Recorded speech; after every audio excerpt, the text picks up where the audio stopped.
Ahoy! Captain Jack here, Billy Bones the parrot, Billy Bones Jr., Billy Bones the parrot's wife, and monkeys and cats and all, and dogs. Just want to say that I got to looking over the videos that we have from this point on, Paul's Valley, all the way up and back. Folks, I'm not going to be able to do that whole thing series. There's like 24 or 30 towns, and they all have a lot of video. So what I'm going to do is pick out a few towns that have pretty interesting history, and then just do those, and then we'll kill this series. We have another series in the making where I've actually done some research to see what we need to film in that town rather than just wandering around loose like a goose. I thank you very much for watching this series, and Ginny and I had a really great time doing it, just to be away from the farm for a while. So, until next time, and until you're finished with this film, Captain Jack, Billy Bones Jr., Billy Bones' wife, there's a monkey over there, and some other stuff, saying thank you again. Adios.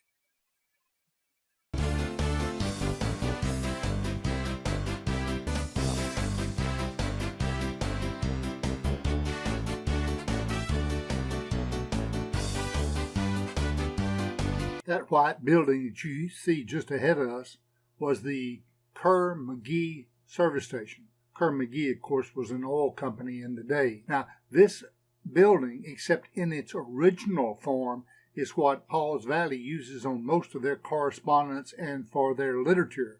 Now, this is what it looks like today, and here is what it looked like then. Money is probably the reason they don't restore it.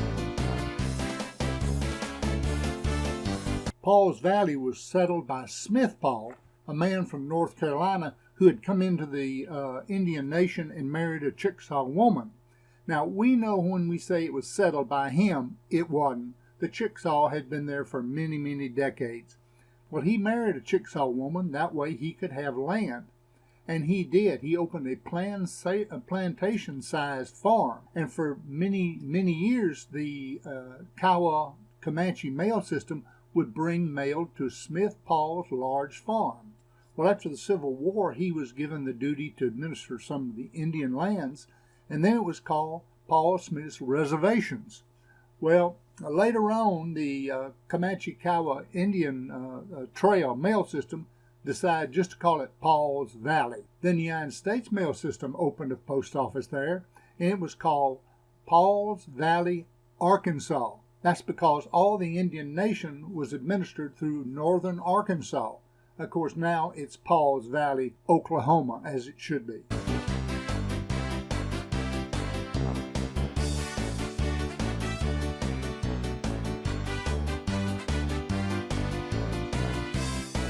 In 1887, the Atchison, Topeka, and Santa Fe Railroad completed its line from Kansas to the Gulf Coast, and they're going to pass right through Rush Creek Valley, which is where Paul's land was. Well, Tecumseh McClure, who was Paul's stepson, controlled the land around the proposed town site, and he said he didn't want any depot on his land. Sam Paul, Smith Paul's son, said, heck yeah, let's build it here on my land, or on the Smith Paul's land, and they did. So the town came here instead of to Tecumseh McClure's land.